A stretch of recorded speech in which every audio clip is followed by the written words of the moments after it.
Alam nyo, may mga kwento talaga na parang pelikula. Yung tipong, yung bida, kinainisan ng lahat pero may isang pangyayari na babago sa buong buhay niya.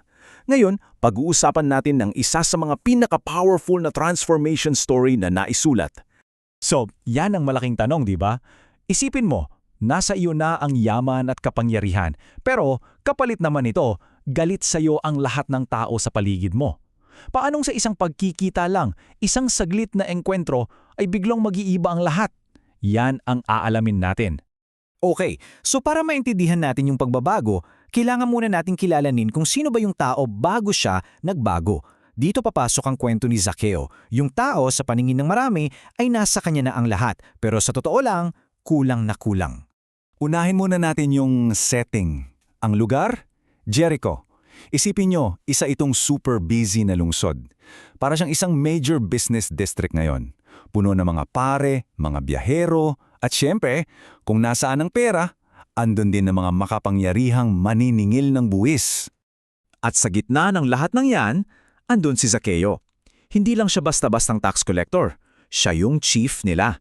Kumbaga, siya yung boss. So sa labas, anong tingin ng tao? Wow, yaman, power. Pero ang totoo, sa loob-loob niya, kinamumuhian siya ng mga kababayan niya. At alam niyo yon, yung pakiramdam na parang may kulang talaga, na gustong-gusto mo na ng pagbabago. At ito yung isang mahalagang detalya. Yung pagbabago ni Zaccheo, hindi pala yan nangyari overnight. Hindi yun parang magic. Sabi sa source natin, matagal nang kumikilos ang konsyensya niya. Nakarinig na raw siya sa mga pangaral ni Juan Bautista, alam niyang mali yung ginagawa niya. In fact, ang tindi nito, nagsisimula na siyang magsauli ng mga kinuha niya bago pa man sila magkita ni Jesus. So handang-handa na talaga yung puso niya. At dahil handa na nga yung puso niya, parang inayos na lang ng pagkakataon ng lahat. Dito na tayo sa mismong turning point, yung pagkikita na magpapabago sa lahat. So eto na yung eksena. Dumating si Jesus sa Jericho. Natural, dinumog ng tao. Ang problema, si Zaccheo, maliit na tao. As in, pandak daw siya. So sa gitna ng siksikan, wala siyang makita. At isipin nyo, dahil tax collector siya, walang magpaparaya sa kanya. Di ba? Baka isipin pa nila, si Zaccheo yan, hayaan mo siya dyan. So paano niya makikita yung taong gustong-gusto niyang makita? Ginawa niya yung isang bagay na hindi mo akalaing gagawin ng isang mayaman at makapangyarihang tao. Tumakbo siya, nakipag-unahan sa crowd, tapos umakyat ng puno, isang sikomoro. Parang bata, di ba? Pero yun yung nagpapakita kung gaano siya kadesperado. Wala na siyang pakialam sa sasabihin ng iba, basta makita lang niya si Jesus. Tapos, eto yung wow moment. Sa lahat ng tao doon, huminto si Jesus. Saan? Sa tapat mismo ng puno kung nasaan si Zaccheo.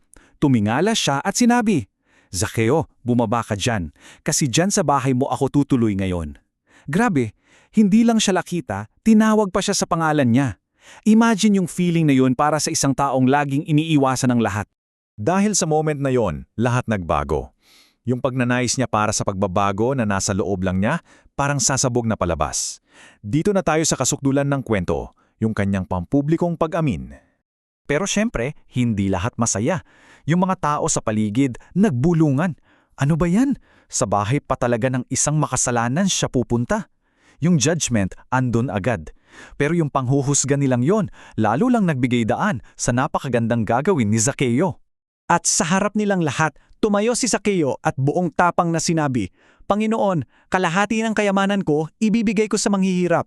50%. Isipin nyo yun, kalahati ng lahat ng ari-arian mo, ibibigay mo na lang bigla. At hindi lang yon, dagdag pa niya. At kung may nadaya man ako, babayaran ko sila pabalik ng 4 na beses. 4 times. Alam nyo, sobra-sobra pa yan sa hinihingi ng batas. Dito mo makikita na seryoso talaga siya. Hindi lang to puro salita, may gawa. At ang ganda ng naging tugon ni Jesus. Sabi niya, ngayon, dumating na ang kaligtasan sa bahay na to. Tapos may idinagdag siya na napakahalaga. Dahil siya rin ay anak ni Abraham. Para niyang sinasabi sa lahat, hoy, isa siya sa atin, kasama natin siya, welcome back to the family. Binalik niya yung dignidad ni Zaccheo sa harap ng lahat.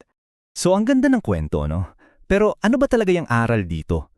Ano ba yung ibig sabihin ng tunay na pagsisisi base sa nakita natin kay Zaccheo? Yan ang titingnan natin ngayon. Based sa ating source, Ang tunay na pagsisisi, hindi lang yan basta emosyon. Hindi yan yung nalungkot ka lang sa ginawa mo. Isa siyang prinsipyo na bumabago talaga sa buong pagkatao mo, sa buong sistema ng pamumuhay mo. Hindi siya pwedeng maging takip lang sa mga kasalanan na ayaw mo namang iwalan talaga. Kung susumahin natin yung ginawa ni Zaccheo, ito yung mga naging hakbang niya. Una, inamin niya sa sarili niyang mali siya. Pangalawa, hindi niya tinago. Ipinahayag niya yung pagsisisi niya sa publiko.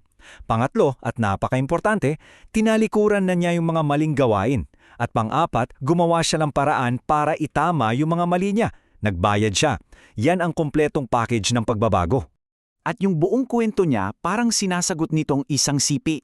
Ang imposible sa tao, posible sa Diyos. Kasi isipin mo, isang mayaman, makapangyarihang maniningil ng buwis na kinamumuhian ng lahat, magbabago ng ganun-ganun na lang? Para sa mga tao, parang imposible, di ba? Pero nangyari. At alam niyo kung ano pa ang maganda? Yung epekto ng pagbabago niya, hindi lang para sa kanya. Umabot yan sa buong pamilya niya. Dahil sa ginawa niya, yung pamilya niya na dati ring hinahamak ng mga tao, natanggap na ulit sa komunidad. Grabe yung ripple effect ng isang tunay na pagbabago. At dito nagtatapos ang pagsusuri natin. Ang kwento ni Zaccheo ay isang sinaunang kwento, pero yung tanong na iniiwan niya, napakarelevante pa rin hanggang ngayon. Para sa ating lahat na nabubuhay sa modernong mundo, ano kaya ang itsura ng ganitong klaseng pagsisisi? Kung si Zaccheo umakyat ng puno at namigay ng kalahati ng laman niya, ano naman kaya ang katumbas niyan sa buhay natin ngayon? Isang magandang tanong na pwede nating pag-isipan.